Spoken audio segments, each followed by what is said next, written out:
Welcome to week 3 of our Research Methods Bootcamp. The first lecture for us this week would be on t-tests and paired t-test.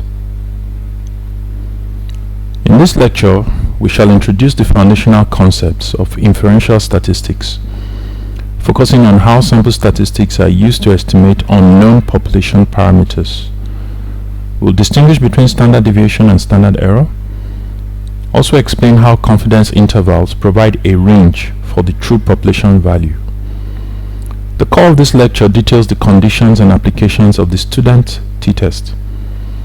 It covers the one sample t-test for comparing a sample mean to a known value, the two sample independent t-test for comparing two distinct groups, and the paired t-test for analyzing matched or repeated measures data, including the assumptions and decision rules for each. Let's refresh our memory. Parameters versus statistics. Recall that parameters are numerical descriptive measures that correspond to populations, whereas statistics are descriptive measures that correspond to samples. Parameters are unknown constants referred to using the Greek letters. So for example, we have mu, pi, and sigma. The corresponding statistics are referred to using lowercase letters such as x bar, p hat, and s. Statistical inferential methods use sample data to make inferences concerning unknown parameters. Since samples are random subsets of the population, we know or believe that statistics are random variables, and this is very key to understanding of statistics. Again, let us refresh our memory concerning internal validity of a study and external validity of a study. So from truth in the universe, which we have no knowledge of but which we believe exists, we set up a study plan and then we carry out the study. And so our internal validity is the extent to which the actual study corresponds with our study plan, and our external validity refers to the extent to which we can infer truth in the universe from truth in our study. At all stages of this process, we are subject to random and systematic error. And so the whole idea is to reduce to the barest minimum as much as possible these sources of error. Inferential statistics provides us the tools to be able to answer questions such as whether the estimates made in the study can be generalized beyond the relatively small number of the sample. And this is what we mean by external validity or generalizability. The second question that inferential statistics helps us to address is whether the differences or associations that we have found can be explained by chance. And if they can be entirely explained by chance, then obviously these associations or differences may not be real. An inference is therefore a generalization that we make about a population from the study of a subset or sample of that population, hence inferential statistics. In choosing a statistical test, there are several considerations, one of which is what is the scale of measurement that was used to collect the data? Is it nominal, ordinal, or interval? Another consideration is whether we are comparing means or proportions. And if we are comparing means or proportions, how many groups are we comparing? Are we comparing just 2 groups, or are we comparing 3 or more groups? The variables that we have measured, can we describe them as independent, or are they correlated or paired? And the number of observations we have, are they sufficient for us to use a particular statistic? And do the frequencies follow a normal distribution. These are the factors we consider to make a decision as to what type of statistical test we are going to carry out. In choosing a statistical test, we must realize that the choice depends on the goals and objectives of the research that we have done. The choice also depends on the research design, the types of variables, the number of groups of observations, and the distribution of the data. Test statistics are fundamental to statistical inferences. And so we should consider this quotation from Schoolman and others. Good answers come from good questions, not from esoteric analysis.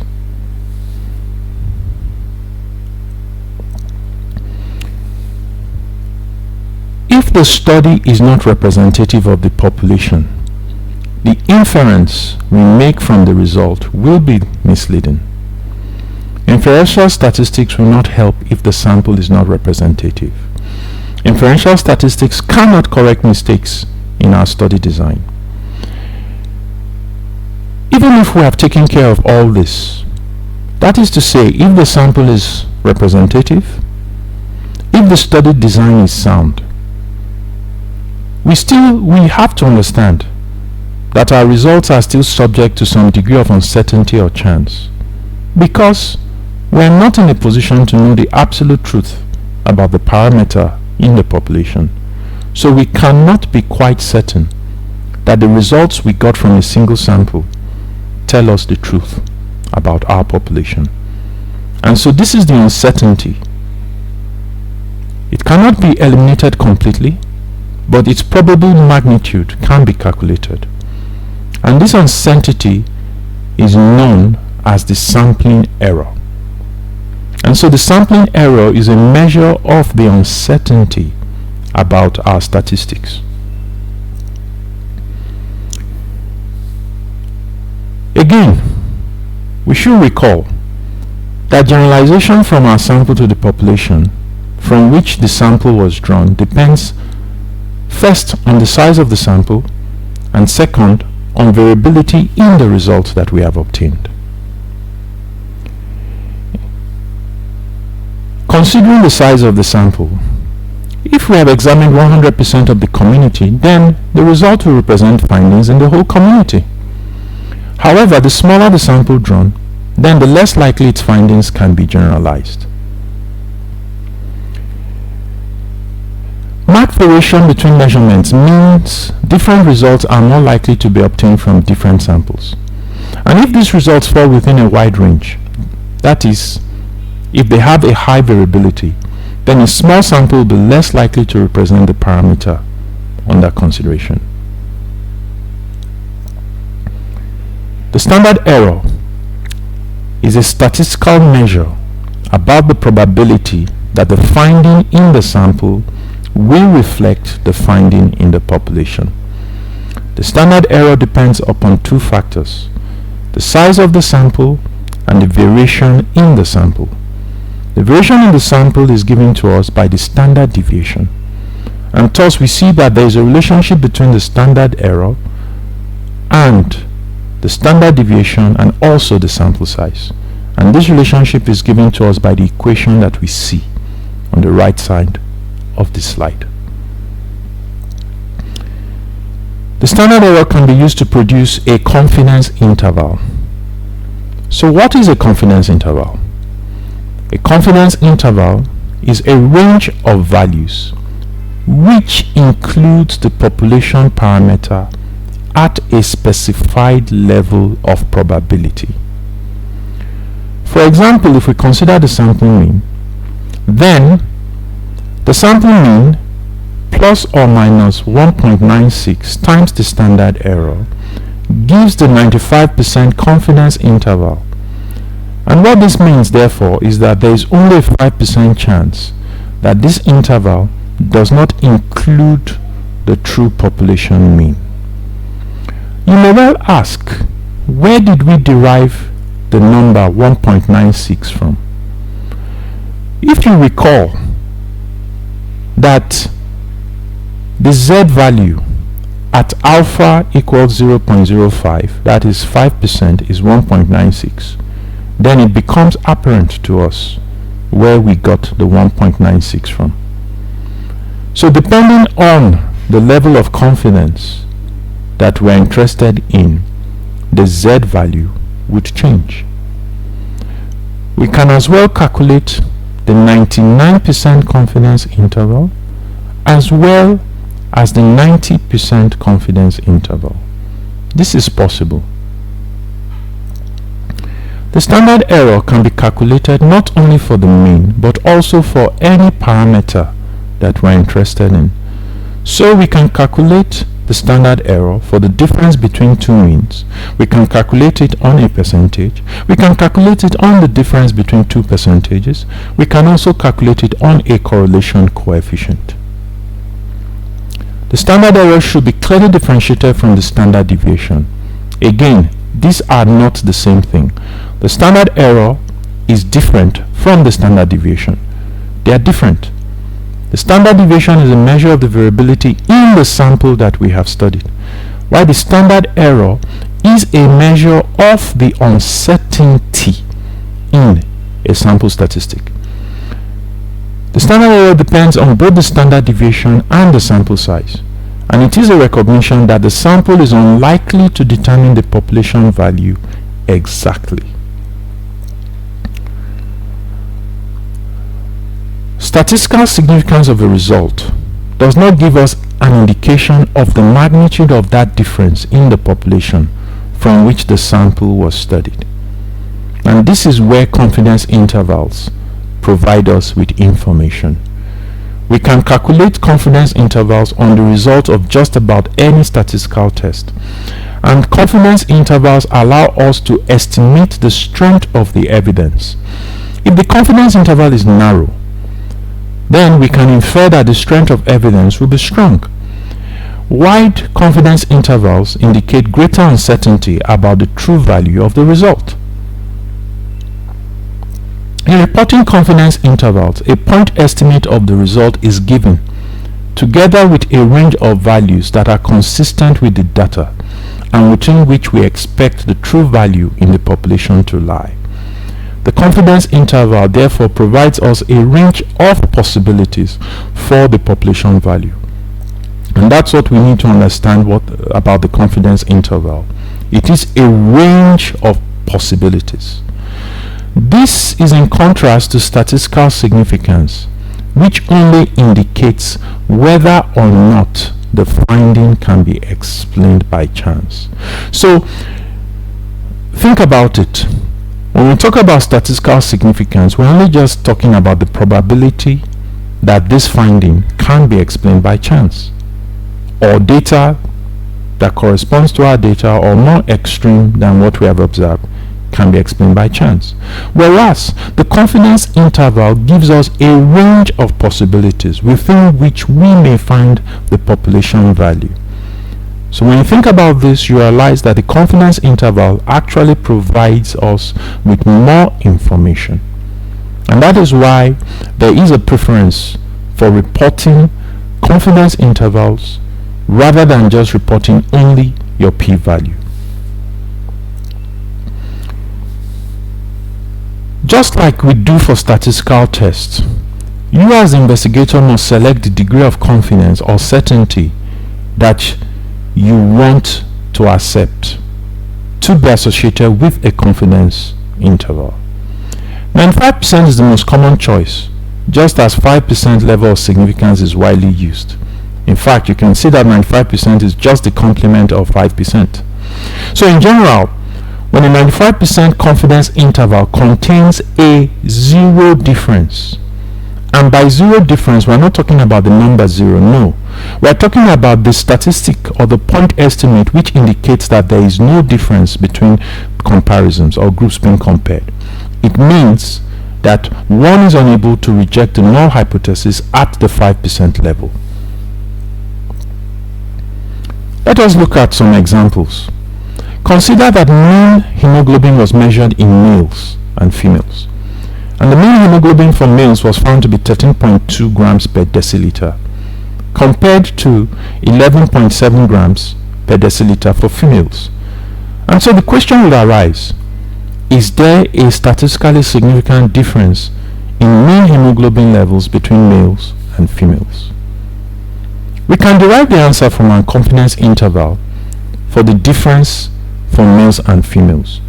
So if, for example, we have a confidence interval that ranges from negative 0.4 to positive 3 grams per deciliter, if we look at this range, we find that the point of no difference, which is 0 for this particular statistic, falls within this interval.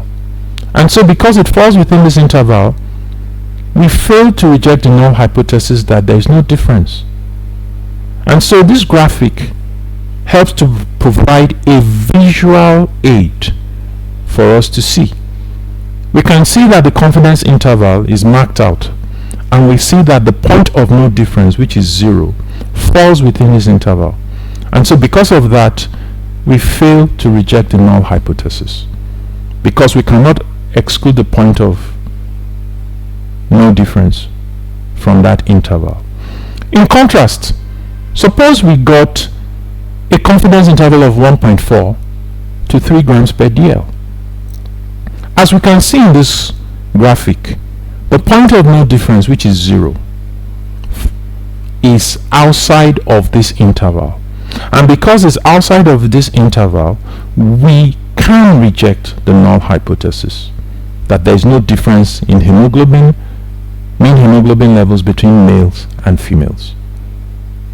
And so this is how you can also use confidence intervals for hypothesis testing. And so we come to the student t-test. This is used in all areas of medicine. It's similar in shape to the Z distribution or the normal distribution. It was developed by William Gossett, a statistician, and he used the pseudonym student. And so this is why the t-test is also widely known as the student t-test. The t-distribution has a similar shape to the normal distribution, but it's more widely spread out and it's flatter.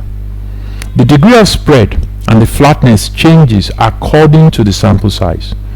As the sample size gets larger, the t-distribution becomes virtually identical to the normal distribution.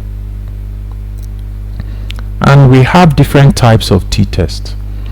We have the one sample t-test, we have the two sample independent t-test, and we have the paired t-test. We also have non-parametric equivalents. So for example, we have the Wilcoxon rank sum test or the Mann-Whitney U test, and then we have the Wilcoxon signed rank test. When do we use the t-test? We use the t-test when we have quantitative continuous variables. We also use it when samples are selected randomly, when the variable is normally distributed, and we use the student t-test when we have small sample sizes. And sample sizes 30 or less are considered to be small sample sizes. The formula we see here on the right hand side of this slide shows how we calculate the t-statistic. And so we have the first formula, which is for the one sample t-test, and the second one, which is for the two sample or independent t-test. Let us look at some worked examples. Suppose we want to test the hypothesis that mothers with low socioeconomic status deliver babies whose birth weights are lower than normal. To test the hypothesis, we obtain a list of birth weights from 100 consecutive full-term live-born deliveries from the maternity ward of a hospital in a low socioeconomic status area. We find that the mean birth weight in our sample is 115 ounces with a standard deviation of 24 ounces. We have results from national surveys which tell us that the mean birth weight is 120 ounces. can we say that the underlying mean birth rate from this hospital is lower than the national average? The one sample t-test will help us to answer that question.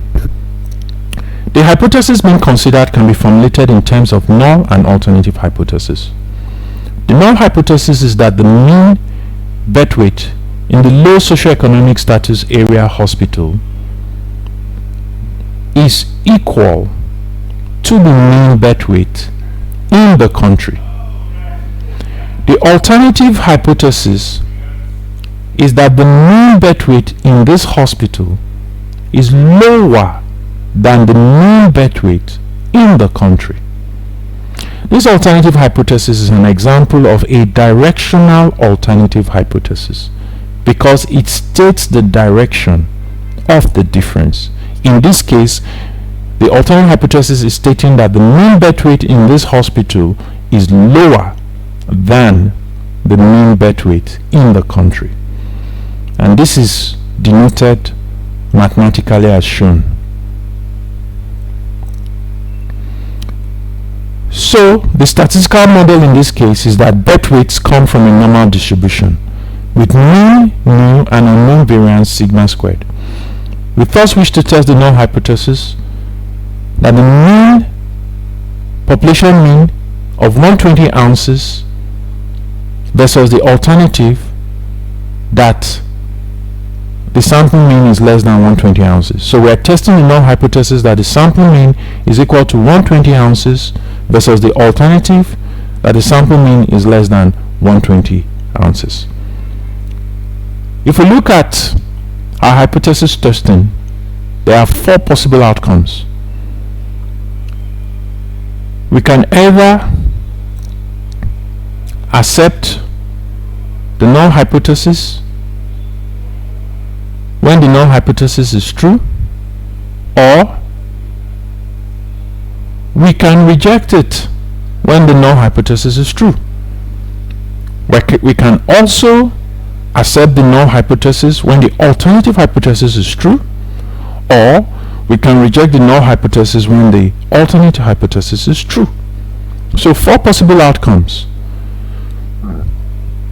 If we rejected the null hypothesis when the null hypothesis is true, we have committed a type 1 error. If we accept the null hypothesis when the alternative hypothesis is true, then we have committed a type 2 error. To test the hypothesis, we therefore compute the test statistic t based on the t distribution. And how do we compute that? Using the formula as shown. And there are 2 possible decisions we could make depending on the critical value. If the calculated statistic t is less than the critical value, then we reject the null hypothesis. If the calculated statistic is equal to or greater than the critical value at the alpha level that we have chosen, then we accept the null hypothesis. How does this work out with our example? Our sample mean is 115 ounces. The population mean is 120 ounces.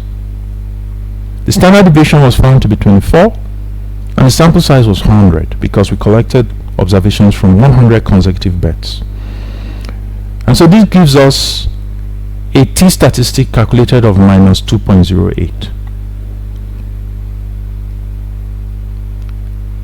If we look at alpha of 0.01,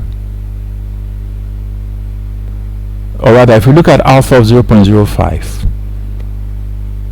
with a degree of freedom of 99, which is given to us by the sample size minus 1, n minus 1. So if we look at the t statistic at a degree of freedom of 99 and alpha of 0.05, we have minus 1.66. And so we discover that our calculated t statistic of minus 2.08 is less than the critical value. And so because it's less than the critical value, we can reject the null hypothesis at the significance level of 0.05. So the probability that t, our calculated test statistic, is less than the critical value is the p-value. And we can see this in the graphic, which denotes the regions wherein we reject the null hypothesis or we do not reject the null hypothesis. So the rejection area we see there is highlighted in red, and the boundary is the critical value, which in this case is minus 1.66. And we find that our calculated t-statistic is minus 2.08, which is less than minus 1.66. And so because of that, we can reject the null hypothesis. We can extend our example to look at the two-sample independent t-test. So in this particular study, a sample of 8 35 to 39-year-old non-pregnant premenopausal oral contraceptive users had the mean systolic blood pressure of 132.86 millimeters of mercury and a sample standard deviation of 15.34. Another sample of 21 non-pregnant premenopausal non-oral contraceptive users in the same age group was identified with a mean systolic blood pressure of 127.44, sample standard deviation of 18.23. What can be said about the underlying mean difference in blood pressure between these two groups? Again, to answer that, we can use the two-sample independent t-test. Assumptions are that systolic blood pressure is normally distributed in the first group with mean mu1 and variance sigma 1 squared. We also assume that it's also normally distributed in the second group with mean mu2 and variance mu2 squared. We wish to test the hypothesis that mu1 is equal to mu2 versus the alternative hypothesis, which says that they are not equal. There are two approaches to doing the two-sample independent t-test. The first is with the assumption that they have the two samples have equal variances, and the second is if we do not assume that the variances are equal. The formulas are different. We do not expect that we memorize these formulas. It's just provided for us to understand how we arrive at this. And this graphic shows us the regions for rejecting or not rejecting the null hypothesis. Because in this instance our alternate hypothesis has no direction, it means we are doing a two-tail test, which means our alpha is split into two tails. So half the rejection area is in the upper tail and the other half is in the lower tail, and we have the critical values forming the boundaries. So if t, our calculated t statistic, is above the critical value or it is below the critical value, then we can reject the null hypothesis. If however it falls within the region bounded by these critical values, then we accept the null hypothesis. So let's look at the worked example, assuming that there are equal variances. This gives us a t-statistic of 0.74. If we look at the critical value at a degree of freedom of 27, this gives us 2.052. We find that 0.74 falls within the region bounded by this critical value, and because that is the case, we fail to reject the null hypothesis using a two-sided test at the 5% level. So what is the strategy for testing the equality of means in two independent, normally distributed samples? The first step is to perform the test for equality of two variances. If it is significant, then you perform the t-test assuming unequal variances. If it is not significant, then you perform the t-test assuming equal variances. We shall practice this during our forthcoming practice sessions. However, one thing to note is that modern statistical software usually performs all these tests together, sort of like an omnibus test. And what we do is we look at the output, and based on the output we pick which of the t-tests we are going to use. So if you look at the output from your statistical software, you will often find that there is a section where the test for equality of two variances has been performed, and based on whether the results are significant or not significant, you will report the t-tests either with equal variances assumed or with unequal variances. Again, we shall look at this in depth during our practical sessions. Per t-test. This may be considered to be an extension of the one sample t-test based on the differences for matched pairs. So in other words, the values we are testing are correlated or matched. Thus the hypothesis, null hypothesis of no difference, is being tested versus the alternative hypothesis that says the difference, there is a difference. And so the formula here shows how we calculate the mean difference. And then this is the formula for the pair t-test. The standard deviation is given to us by this. Again, this is not for us to memorize, but for us to know how these tests are calculated. So let's look at this example. We have 10 observations of a group of non-pregnant women, premenopausal men 16 to 49 years. They had their systolic blood pressure measured at baseline while they were not on oral contraceptives. The blood pressures were again measured after 1 year of oral contraceptive use. The very last column gives us the difference between baseline and after 1 year values. If we sum the differences across and then feeding all that into our formulas, as we saw, we get a t statistic of 3.32. If we look at the critical t value of 2.262, since we have the statistic of 2.262 greater than the critical value of 3.32, and we also have the negative minus 3.32 less than minus 2.262, we can reject the null hypothesis using a two-sided t-test, isn't it? So that's important.